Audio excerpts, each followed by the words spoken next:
मैं तुझसे विनती कर रही हूँ, क्या मेरी इतनी भी बात तू नहीं मान सकती? हाथ जोड़कर कहती हूँ कि यह बात तो किसी को मत बताना। वह मेरे हाथों को अपने हाथों में लेकर चिरौरी सी कर रही थी। मेरी इतनी सी बात मान जा प्लीज़। उसकी बातें सुनकर मुझे बहुत गुस्सा आया और मेरा मुंह उतर आया। क्या रे, पागल पागल हो गई है क्या? तू तो मेरा दिमाग ही खराब कर रही है। मैं तो तेरी दी यह साड़ी पहनकर दुनिया भर में मटकती फिरती हूँ कि देखो देखो सब लोग, यह मेरी प्यारी सहेली ने कितनी सुंदर साड़ी दी है। और तू कह रही है कि किसी को मत बताना। बस कह रही हूँ ना, तू मेरा नाम मत बताना बस। वाह, यह तो कोई भी पूछेगा कि इतनी सुंदर साड़ी किसने दी और किस खुशी में दी। तू तो जानती है रे, कितनी मुसीबत हो जाएगी मेरी। जिंदगी भर मुसीबत ही रही है तेरी तो। मेरा मन सच में खराब हो गया। असल में मुझे याद आ गया, 35 बरस पहले भी माला ने मुझे साड़ी दी थी, ऐसे ही छिपा कर। ऐसे ही कहा था किसी को मत बताना। अवसर था इसकी पहली संतान, पुत्र के जन्म का। सास ससुर जेठ जेठानी देवर देवरानी, ढेर सारे रिश्तेदारों व अतिथियों से भरा घर। पूरे घर में पुत्र जन्म की धूम। वह मुझे अपने कमरे में ले गई थी। अपनी अलमारी खोलकर एक साड़ी निकालकर मुझे पकड़ाते हुए बोली, जल्दी से इसे अपने पर्स के भीतर डाल ले। अपने पैसे से खरीद कर लाई हूँ। यह रंग तुझ पर बहुत खिलता है, जरूर पहनना इसे। तेरे पास पैसा ही कितना बचता है? सारी तनख्वाह तो तू अपनी सासू माँ को दे देती है। अगर साड़ी देने का इतना ही मन था तो आज तो तोहफे में तुझे ढेरों साड़ियाँ मिली हैं, उन्हीं में से कोई मुझे दे देती। वे सब साड़ियाँ तोहफे तो सासू माँ को मिले हैं, बेटा तो तेरा हुआ है। लोगों ने तोहफे तुझे दिए हैं। और आज आज गृह प्रवेश का शुभ अवसर है। उसी बेटे ने बनवाया है शानदार मकान। मकान क्या है, शानदार शाही बंगला है। जाने कहाँ कहाँ से ढूंढ ढूंढ कर लाया है एक से एक बेशकीमती साजो सामान। भीतर से बाहर घर और जगमगाते टाइल्स वाले फर्श, दमकती दीवारें, सामने अहाते में रंग बिरंगे फूलों से महकता बगीचा, बाहर खड़ी नई नवेली चमचमाती कार, बाजू में दो दमदार दोपहिया वाहन, दोनों पति पत्नी के, रौबदार अल्सेशियन कुत्ता, वैभव ही वैभव। और मुझे याद आ रहा है उसका वह छोटा सा घर, ससुराल का संयुक्त परिवार वाला घर छूटने के बाद पति की नौकरी में जब वह घर बसाने आई थी तो उसे यही घर मिला था। दो छोटे छोटे कमरे, एक किचन, छोटा सा बरामदा, उसी में लगा निहायत छोटा सा बाथरूम टॉयलेट। बर्तन मांजने की जगह नहीं, ना ही कपड़े सुखाने की। हम सभी सहेलियों के बेदिन बड़ी भाग दौड़ वाले थे। अपनी गृहस्थी में किसी तरह समय निकाल कर 2-4 बार गई थी मैं उसके घर। एकदम अकबका जाती थी, इतने बड़े घर की लड़की कैसे रहती है इस दड़बे जैसे छोटे से फ्लैट में। मगर वह खुश नजर आती। तड़के सुबह से रात गए फुर्सत ही नहीं उसे तो। मुंह अंधेरे ही अपने नित्य कर्म से निबट नाश्ता तैयार करना, चाय बनाना, बच्चों को स्कूल के लिए तैयार करना, पति की तैयारी में मदद करना, रुमाल पेन डायरी रखना, सबके बैग में टिफ़िन रखना, सबसे अंत में अपने पर्स में टिफ़िन बॉक्स डालकर मामूली सी साड़ी लपेटकर चप्पल फटकारती स्कूल भागना। शाम ढेर सारी कॉपियों व सब्जी भाजी के थैलों से लदी फदी जल्दी जल्दी घर लौटना। पति बच्चे सब उसका ही इंतज़ार करते, बार बार दरवाजे पर आ रहे हैं, बाहर निकलकर ताक रहे हैं। उसकी छाती खुशी से भर जाती। बच्चों को छाती से लगा झट से काम में जुट जाती। चाय नाश्ता खाना, बीच बीच में बर्तन साफ करना, पोछा लगाते जाना, जिस पर सबकी अलग अलग फरमाइशें। किसी को पकौड़े चाहिए, किसी को गुलगुले। सबकी फरमाइशें पूरी करती सुख सागर में मगन। ऐसे में कभी कोई सहेली, कोई रिश्तेदार, अतिथि आ जाए तो क्या पूछना। पति उसके भारी मजाकिया हंसा डालते हैं अपने मजाकों से सबको। नहले पर दहले भी पड़ती उन पर। वह देख देख कर विभोर होती। गृहस्थी का आनंददायक सुखों से भरे दिन बीतते गए। बच्चे बड़े होते गए। स्कूल कॉलेज नौकरी चाकरी काम धंधे शादी ब्याह निबटते गए। नाती पोते भी आ गए। व्यस्तताओं के इस दौर में हमारा संपर्क लंबे अरसे तक नहीं हो पाया। बरसों बाद उसे अपने ही शहर में अपने ही दरवाजे पर देखकर मेरी तो चीख निकल गई। भरपूर गले मिलकर हम रो लिए। आंसू पोंछकर मैं पूछने लगी, कैसे आ गई तू अचानक यहाँ? मैं तो पिछले कई महीनों से यहाँ हूँ, तेरा घर नहीं ढूंढ पा रही थी। मेरा घर नहीं ढूंढ पा रही थी? तेरा तो बचपन ही इन्हीं गलियों में बीता है। इसी सामने वाले घर में तो रहते थे तुम लोग। वह घर तो मेरे नाना जी का था ना। शुरू में हम लोग नाना जी के घर में ही रहते थे। बाद में पिताजी भी नौकरी के साथ जगह बदलते रहे। नाना जी की मृत्यु के बाद यह घर बेच दिया गया। हमारा यहाँ आना भी छूट गया। एक दो बार तुम्हारे ही घर की शादी ब्याह के कार्यक्रम में आए थे तो तुम्हारे ही घर पर ठहरे थे। अब तो पूरी गली ही बदल गई है। अपार्टमेंट नज़र आती है। पूरा शहर ही बदल गया है। मुझे तो अपनी गली ही पकड़ में नहीं आ रही थी। एक बुजुर्ग सज्जन से तेरे पिताजी का नाम लेकर पूछा तो वे बेचारे तेरे दरवाजे तक पहुंचा गए। यह भी बता गए कि यह घर तो एक अरसे से सूना पड़ा था, अब उनकी लड़की आकर रहने लगी है। अच्छा किया जो पति का साथ छूटने के बाद यहाँ आ गई। पिता के उजाड़ सुने घर में दिया जला दिया तूने तो। मगर यहाँ पुरानी यादें तो सताती होगी खूब। मगर तू बता रही थी कि तू पिछले कई महीने से यहाँ है। कहाँ ठहरी है? एक फ्लैट किराए पर लिया है। मेरा लड़का अब उसी तरफ मकान भी बनवा रहा है। मकान बनवा रहा है इस शहर में? क्यों? बहू यही शिक्षाकर्मी हो गई है। और बेटा का तो काम भागम भाग का है। बहू यही रहेगी, वह आता जाता रहेगा। यह सोचकर यही मकान बनवा रहा है। करता क्या है लड़का? कंप्यूटर से संबंधित कुछ काम करता है। मैं आजकल के काम धंधे ठीक से समझती नहीं। महीने में 20 दिन तो दौरे पर रहता है। कभी लखनऊ, कभी कोलकाता, कभी मुंबई, जाने कहाँ कहाँ। घर आता है तो इतना थका रहता है कि मुझसे दो बोल भी नहीं बतिया पाता। अब मकान बनाने में भिड़ गया है तो और दम मारने की फुर्सत नहीं। फिर वह मेरे घर अक्सर ही आने लगी। हम बातें करते रहते, बचपन की, कॉलेज के दिनों की, अपनी अपनी गृहस्थी की। उसके पति अवकाश प्राप्ति के बाद ही सिधार गए थे। बताने लगी, कह गए थे कि उनके भविष्य निधि वगैरह का पैसा दोनों बेटियों में बांट दिया जाए। मगर लड़के ने उन पैसों से मकान के लिए प्लॉट खरीद लिया। कह दिया बहनों को बाद में कमा कर दे देगा सारा पैसा। युद्ध स्तर पर चल रहा है मकान का काम। सारा पैसा उसी में झोंक रहा है। मुझसे स्पष्ट कह दिया, घर का खर्च तो अभी तुम्हें ही चलाना है माँ। वह नहीं कहता तो भी मैं तो करती ही थी अपनी खुशी से। महीने भर का राशन, साग सब्जियाँ, बच्चों की फरमाइशें, अभी तो पूरी पेंशन इसी सब में जा रही है।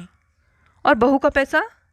बाप रे, मैं उन पैसों के बारे में मुंह से नहीं बोल सकती। जाने क्या सोचकर बेटे ने जमीन का प्लॉट भी उसी के नाम लिया है। सोचा होगा कुछ। और मैं गृह प्रवेश पर उसके घर गई तो दंग रह गई। यह तो राजा महाराजाओं का शाही बंगला लगता है। आखिर इतना पैसा इसके पास आया कहाँ से? मगर वह गदगद थी। बोली, बच्चा मेरा जिंदगी भर छोटे से दड़बे में रहा है, सो अपने सपनों का महल बनाया है। मेरे लिए इससे बड़ी खुशी की बात और क्या हो सकती है? आज मेरा मन बहुत हो रहा है कि तुझे तेरी पसंद की साड़ी पहनाऊं। मैंने फिर वही बात कही कि तेरा इतना ही मन है तो जो इतनी साड़ियाँ तोहफे में आई हैं, मैं उन्हीं में से एक पसंद कर लेती हूँ।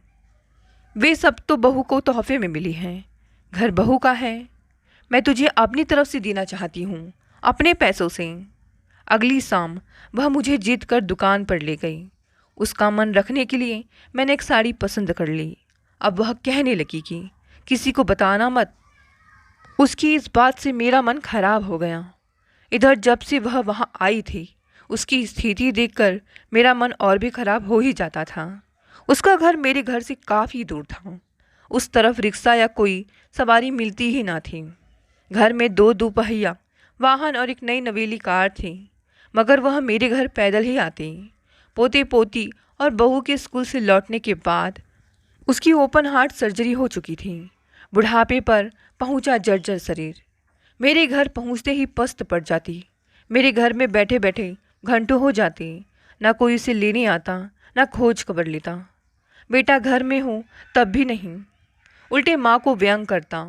तुम ही दौड़ दौड़ कर सहेली के घर जाती हो, तुम्हारी सहेली तो कभी दर्शन नहीं देती। मुझे सच में उनके घर जाना सुखद ना लगता।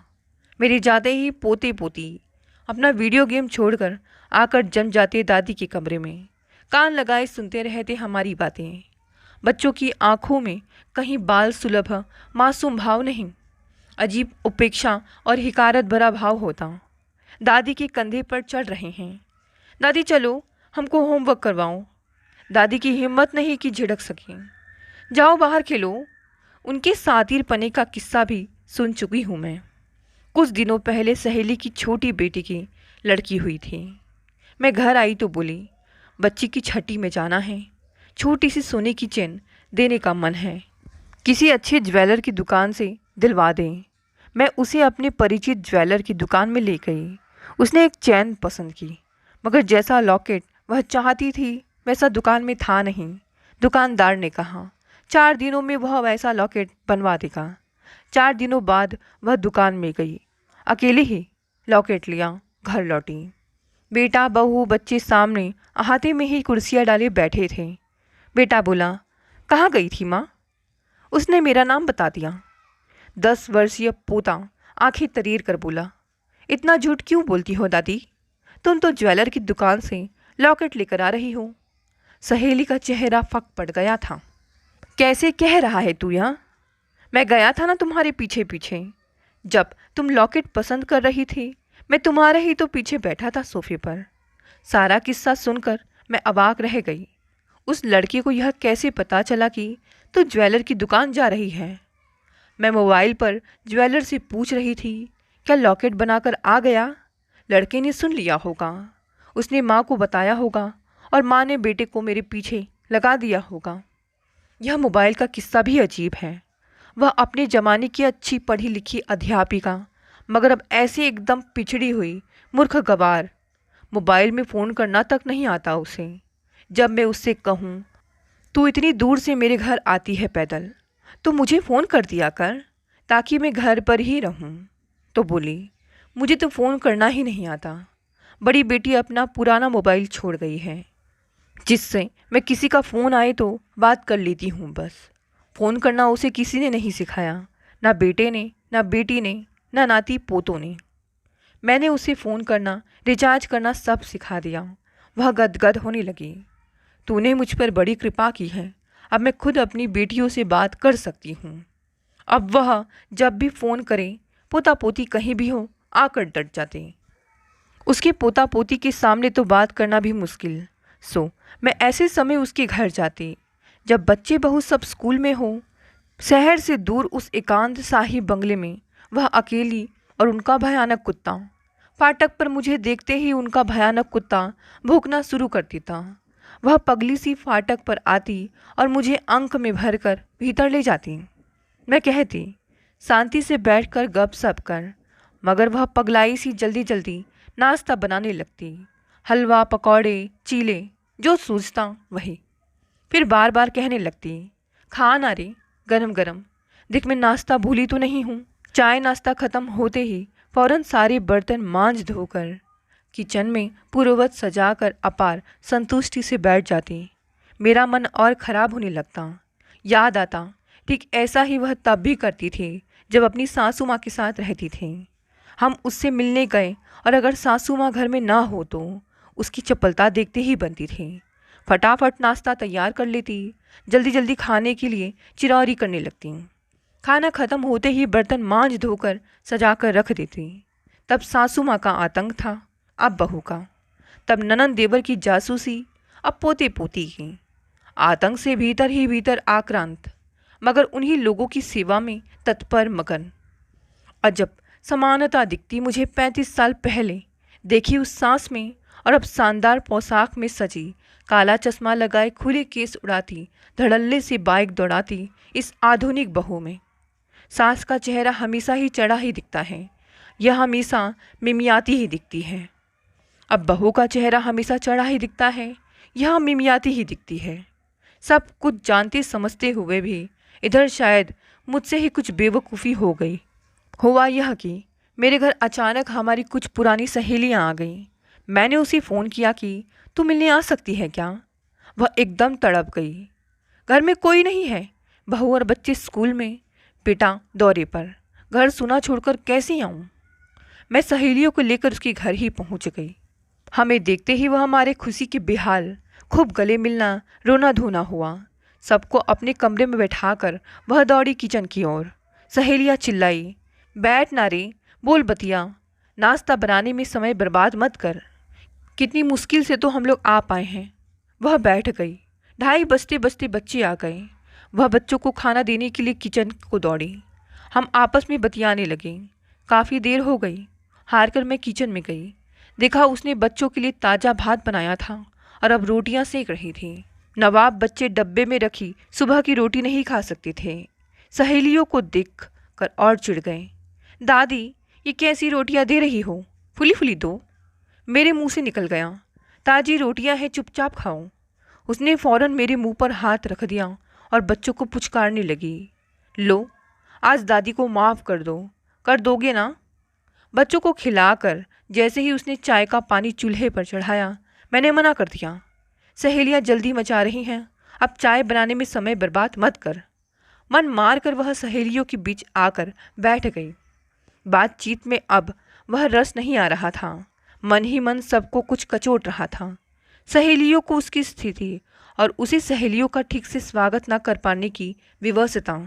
तीस पर दोनों सातिर जासूस हमारे ही बीच आकर खड़े हो गए। दादी, मेरा रैकेट कहाँ है, मेरा कलर बॉक्स कहाँ है।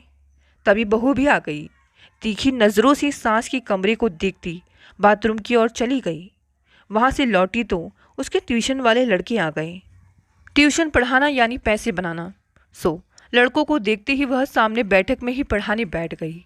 सहेली की स्थिति अतिथियों के बीच अत्यंत दयनीय। आती हूँ कहकर गई और शायद बहू से चिरौरी की कि मेरी कुछ सहेलियाँ आ गई हैं, कुछ चाय नाश्ता बना दो। बहू तमतमाई हुई किचन की ओर जाती दिखी।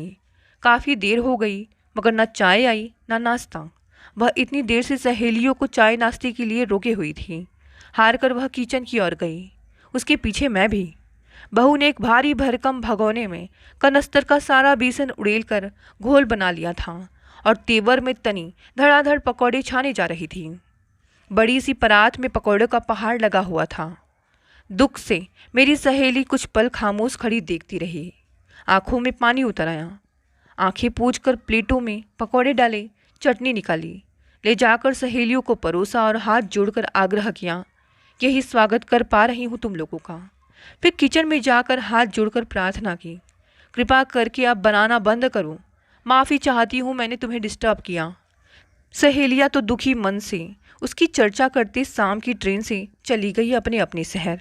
पर मैं परेशान ही रही। अगली शाम को वह खुद आ गई मेरे घर, वैसे ही जर्जर शरीर ढोती। हाफते हाफते बोली, बच्चे स्कूल से आ गए, बहू भी, तब आप आई हूँ, चाय पिला। मैंने जल्दी से चाय बनाई। नाश्ता बनाने के लिए चूल्हे पर कढ़ाई चढ़ाई कि वह बोली, बनाना छोड़, घर में कुछ तो है वही दे दे। मुझे संकोच हो आया। सवेरे मेथी के पराठे बनाए थे। जल्दी काम निपटाने के चक्कर में आखिरी लोइयों को मसल कर 2 मोटे मोटे पराठे बना दिए थे। वही है, 2 मिनट रुकना, मैं बढ़िया सा कुछ बनाती हूँ। एकदम अधीर सी वह कहने लगी, मुझे मेथी के मोटे पराठे ही अच्छे लगते हैं, तो दे तो सही। उसकी बेताबी देख मैंने वही मोटे मोटे पराठे परोस दिया। चटनी थी। वह धड़ल्ले से खाने लगी। खाकर चाय पीने लगी तो मैंने पूछा, तो भूखी थी क्या। उसकी आंख से पानी उतर आया। बोली, हाँ। हो क्या गया। उसका गला भर आया। कुछ रुक कर बोली, कांड ही हो गया था। मेरे हाथ जोड़कर माफ़ी मांगने के बाद बहू अपने कमरे में जाकर मुंह लपेटकर औंधे मुंह पलंग पर पड़ गई। मैंने जाकर चौका समेटा। बचे हुए ढेर सारे घोल में से कुछ फ्रिज में रखा, बाकी काम वाली को दे दिया। पकौड़ों में से कुछ रखा, बाकी काम वाली को दे दिया। रात का खाना बनाकर बच्चों को खिलाया। उसे खाने के लिए बुलाया तो भड़क गई। मुझे चैन से जीने देना है कि नहीं। नम्रता का आवरण उड़े मुझे टॉर्चर करती रहती है, धुर्त बुढ़िया। मैं भी पगला गई। तुम चाहती हो कि मैं मर जाऊं? मौत आएगी तभी ना मरूंगी। अपनी दयनीय व्यवस्था पर मैं रोती जाऊं और लड़ती जाऊं, वह भी रोती जाए और लड़ती जाए। उसका मुख्य आरोप था कि मैं पाखंडी हूँ, अपने को श्रेष्ठ समझती हूँ और उसे हमेशा नीचा दिखाने के चक्कर में रहती हूँ। दुख से मेरा कलेजा फटा जा रहा था। मैं भी अपने कमरे में जाकर बिस्तर में रोती पड़ी रही। रात भर नींद नहीं आई। मुझसे कहाँ गलती होती है यही समझ में नहीं आया। आधी रात के करीब बेटा आया, सीधे अपने कमरे में गया। मैं सहमी सट की आहट लेती रही, क्या खाना परोसने जाऊं, मगर कुछ देर बाद बेटा खुद कमरे में आ गया। बोला, माँ तुम लोग मुझे जीने दोगे कि नहीं? मैं तुमसे कितनी बार कह चुका हूँ कि उसमें सहन शक्ति नहीं है, उसे डिस्टर्ब मत किया करो। वह भूखी प्यासी स्कूल से आई है कि लड़के चले आए। किसी तरह लड़कों को पढ़ा रही थी कि तुमने अपनी सहेलियों के लिए नाश्ता बनाने का फरमान सुना दिया। माँ आखिर तुम चाहती क्या हो?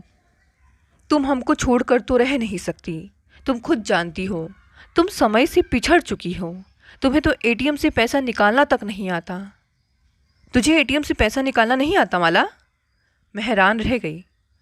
मैं कभी गई ही नहीं। तेरे जीजाजी के बाद से बैंक वगैरह के सारे कागजात बेटे के पास ही रहते हैं। मुझसे सिर्फ दस्तखत लेता रहता है। एटीएम से पैसा निकाल कर वही देता रहा है ना। वह ना हो तो बहू ला देती है। तुझे पता है वे कितना निकालते हैं? तुझे कितनी पेंशन मिलती है? वे मेरे हाथ में वही रकम थमा देते हैं जो मुझे शुरू में मिलती थी। मैं सिर पकड़ कर बैठ गई। बोली, वह सब मैं तुझे सिखा दूं? मगर यह बता, क्या तू इनको छोड़कर कहीं अलग सच में नहीं रह सकती? फ़ायदा क्या है? यहाँ मैं बेटे की सूरत तो देख सकती हूँ, पोते पोती से बोल बतिया तो लेती हूँ। मैं जानती हूँ ये लोग मुझे मूर्ख, गवार और अवांछित प्राणी समझकर अपमानित करते रहते हैं।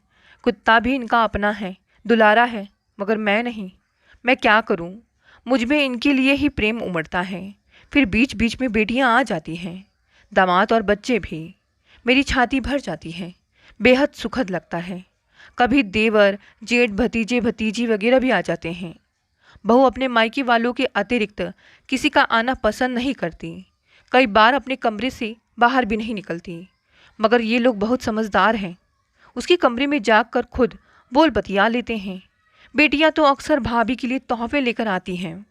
भरे पूरे मायके में आने से उनका भी तो ससुराल में मान बढ़ता है। इन्हीं सबसे इस परिवार की प्रतिष्ठा बनी हुई है। बहू को तो परिवार की प्रतिष्ठा की समझ नहीं है। शायद आजकल की अधिकतर युवतियों को ही नहीं है। अपना पति, अपने बच्चे, अपनी शान शौकत से भरी जिंदगी, अपना अधिकार, अपनी सत्ता, इन सब के लिए ही चाहिए पैसा। बटोर सको तो बटोरो, इसी में चौंधियाई हुई है। प्रतिष्ठा की फिक्र तो हम जैसों को ही होती है। सच तो यह है कि मुझे जितना प्रेम अपने बेटे बेटी, नाती पोते से है, उतना ही परिवार की प्रतिष्ठा से है, बल्कि कुछ ज़्यादा ही। अपने जीते जी तो मैं इस प्रतिष्ठा को बचा ही रखूँगी। उसकी आंखों में पानी छलछला आया था। जाने मेरी मौत के बाद इस परिवार की प्रतिष्ठा का क्या होगा। परिवार की प्रतिष्ठा। भीगे नेत्रों से देखती रह गई मैं। परिवार की प्रतिष्ठा का भारी बोझ उठाए उस जर्जर अंतिम स्तंभ को। दोस्तों, कहानी यही समाप्त हो गई। कहानी पसंद आई तो इसे लाइक, शेयर, कमेंट करें। नए हैं तो चैनल को भी सब्सक्राइब कर लें।